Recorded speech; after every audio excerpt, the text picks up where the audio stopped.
Hello' everyone, আজি কেইদিনমানৰ আগতে নগাঁৱলৈ গৈছিলোঁ আৰু তেতিয়াই এনেধৰণে নাচো খাইছিলোঁ। মানে কি জানেনে, ৰাস্তাৰ কাষতে এখন নতুন ষ্টল খুলিছে। ষ্টলখনত এনেদৰে যদি চিপছৰ পেকেট এটা কিনি দিয়ে, তেওঁলোকে যেনেধৰণে আপোনালোকে বিচাৰে ধৰক চিপছ বা ভেজিছবিলাক ঢালি পেলাই যেনেকৈ লাগে চচ মেয়নিজ ঢালি বনাই দিয়ে। আৰু মই কিন্তু নাচো খাই এনেও ভাল পাওঁ যে, সেইকাৰণে নাচোছে কিনিছিলোঁ আৰু তাতে বোলো বনাই দিবলৈ দিলোঁ। ল'ৰাকেইটাই কিন্তু কিনো আনিলোঁ, চিপছৰ পেকেটত কি ওলাইছে বুলি জুমি জুমি চাই আছে। সিহঁতে প্ৰথমে খাবলৈ দুয়োটাই হেঁপাহেৰে কাজিয়া লাগিলে, বাট তাতে জ্বলা চচটো দি দিয়াৰ কাৰণে দুয়োটাই খাব নোৱাৰিলে আৰু খংটো চাওকচোন কেনেকৈ দেখাইছে। তাৰ পাছতে আকৌ মোৰ বেডশ্বীট দুখন কিনিব লগাও আছিলে, তাৰ কাৰণে গৈ পালোঁ বৰবজাৰ।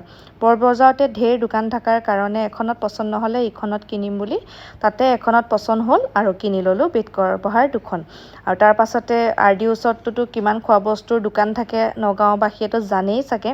তাৰ পৰা আমি গোমধান দেখি ৰখিবই নোৱাৰিলোঁ। মাক আৰু পিতেকে তিনিওটাই গোমধান কিনি ল'লোঁ আৰু গাড়ীত ধুনীয়াকৈ খাই আহি আছোঁ।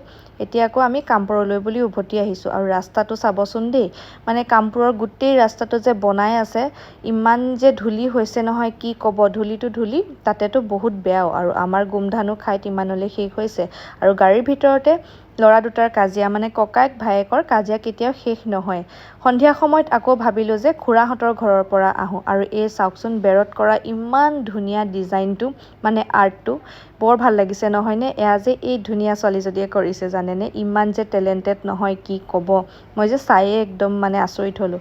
আৰু ঘৰলৈ আহি হোমৱৰ্ক যি আছিলে দুইটাকে ধুনীয়াকৈ কৰাইলোঁ।